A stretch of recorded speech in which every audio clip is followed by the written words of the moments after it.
Coucou! Aujourd'hui, je viens te parler d'éveil spirituel et plus précisément, je vais te donner 10 signes qui expliquent quel est ce processus d'éveil. Pour faire cette vidéo, je me suis servi d'un site qui lui énumérait 21 signes, sauf que je me suis dit que j'allais prendre les 10 plus importants et t'en faire une vidéo.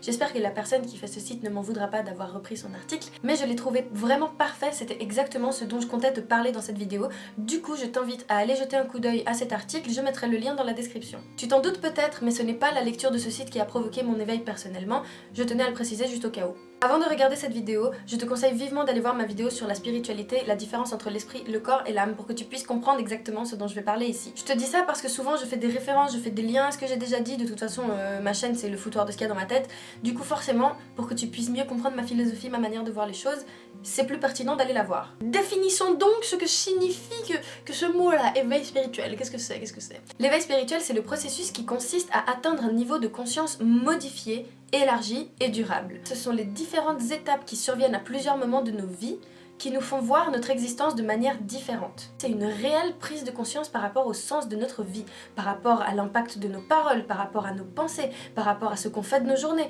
par rapport à nos relations, par rapport à tout ce qu'il y a dans notre vie. On définit aussi l'éveil spirituel par la libération totale de notre ego. Chez les bouddhistes, on dit que Bouddha a vécu son éveil spirituel à partir du moment où il s'est détaché totalement de son ego. Du coup, je te renvoie à la vidéo que j'ai faite sur l'ego qui sera aussi en barre d'infos. Se libérer de son ego, c'est se libérer de la fausse image que l'on a de soi-même. Quand on parle d'éveil spirituel, on a tendance à croire que c'est quelque chose qui est arrivé du jour au lendemain en une fois et qui a changé radicalement la vie de quelqu'un.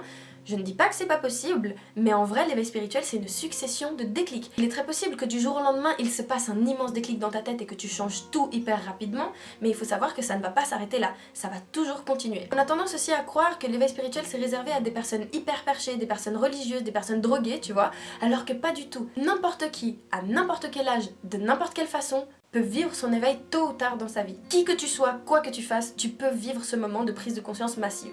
Il arrive par exemple que certains enfants soient très sensibles, soient très conscients, mais malheureusement, on va étouffer cet éveil-là parce qu'on va lui dire « Ne pense pas trop, mais tu te prends la tête, mais ça t'intéresse pas, tu comprendras quand tu seras grand, arrête de réfléchir, arrête de poser des questions. » Dans mon cas, et c'est sûrement le cas de plein d'autres personnes, très tôt, depuis que j'étais enfant, je me suis posé des questions sur le sens de ma vie. Je me suis dit, mais pourquoi je suis née? J'avais l'impression d'avoir un rôle, j'avais l'impression que j'étais là pour quelque chose. Je savais que j'allais mourir et je me disais qu'il fallait vraiment que je vive la vie que je voulais. Sauf que quelque chose m'a empêché de continuer ce processus à ce moment-là de ma vie, qui était par exemple mes parents qui me disaient, de toute façon je pouvais pas comprendre parce que tant que je n'étais pas un adulte, je pouvais pas me poser certaines questions. Ils me disaient que ce n'était pas la peine de réfléchir à toutes ces choses parce qu'il fallait que je vive ma vie d'enfant, que je fasse mes choses. Et peut-être qu'ils avaient raison. Maintenant avec le recul, je sais que mes parents ont fait ça pour mon bien, parce qu'ils pensaient bien faire. Et en fait, la seule chose qu'ils ont fait, c'est de me mettre des choses dans la tête qui ne correspondaient pas à ma manière de voir la vie, à ma manière de me voir moi-même, et du coup, j'étais hyper conditionnée. Sauf qu'heureusement, on peut sortir de ce conditionnement parce que on est tous des êtres sensibles et on a tous tôt ou tard cette prise de conscience. Malheureusement, il arrive que certaines personnes qui sont dans ce processus-là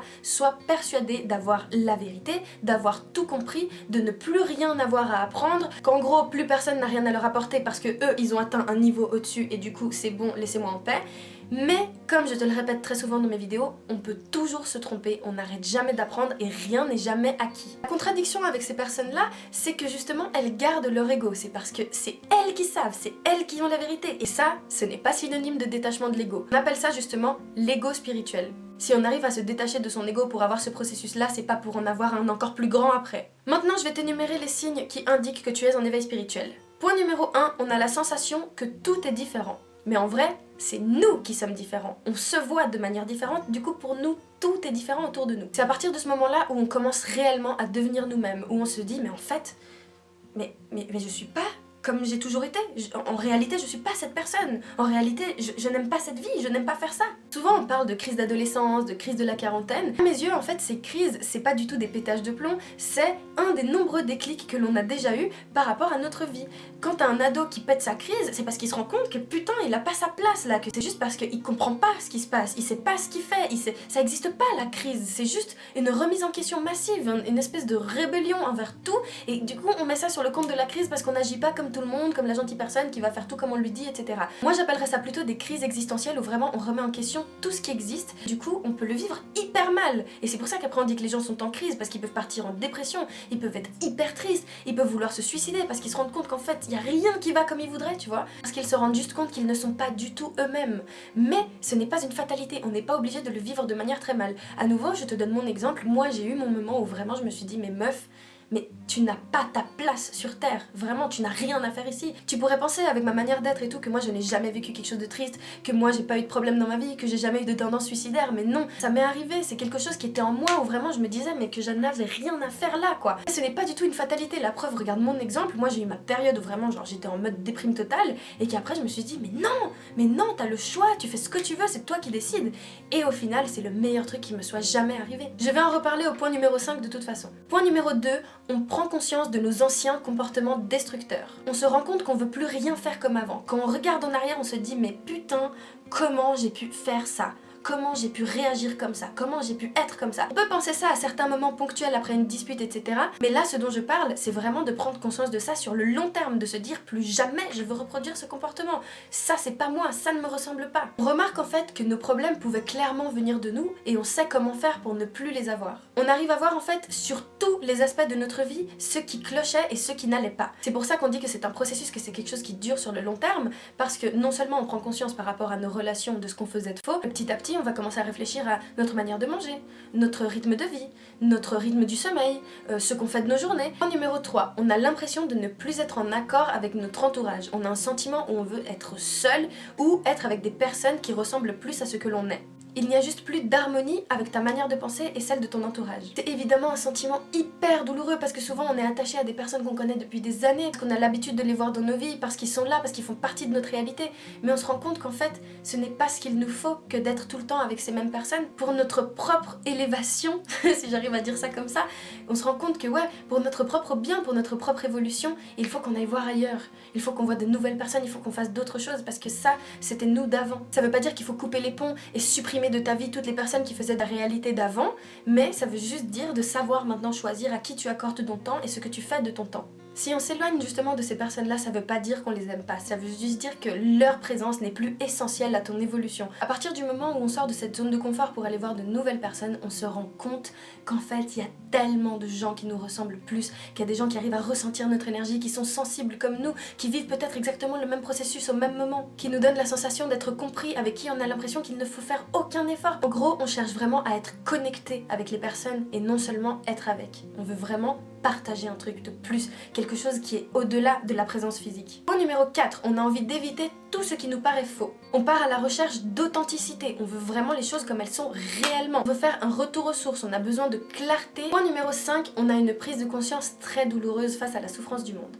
À partir du moment où on se conscientise, on se dit « Oh là là, mais en fait, ce monde va hyper mal ». Dans le point numéro 1, je disais justement qu'on pouvait vivre cet éveil de manière très douloureuse parce qu'on se sentait pas à notre place, parce qu'on avait l'impression de se mentir à nous-mêmes. Mais là s'ajoute le fait qu'on prend conscience de notre impact sur le reste du monde. Tout ce qu'on fait, on se dit mais mon Dieu, mais là je suis en train de polluer, mais là je suis en train de faire un déchet en plus, et là moi j'ai cette vie et les autres ils en ont une autre plus pourrie. Alors on se dit qu'on n'a pas le droit d'être heureux parce que d'autres souffrent. On commence à se sentir responsable de ce qui se passe, on commence à se demander qu'est-ce qu'on pourrait faire, on se rend compte qu'on peut pas faire grand chose et en fait si. Alors ça fait un bordel absolu dans la tête. On culpabilise, on se sent impuissant, on a l'impression qu'il faut tout refaire de A à Z. On se dit que si nous on avait le pouvoir de refaire le monde, on changerait tellement de choses. C'est à ce moment-là justement où t'as des gens qui peuvent être hyper mal, qui peuvent partir vraiment dans des dépressions graves parce qu'elles vont se dire qu'en fait la vie ne vaut pas la peine d'être vécue.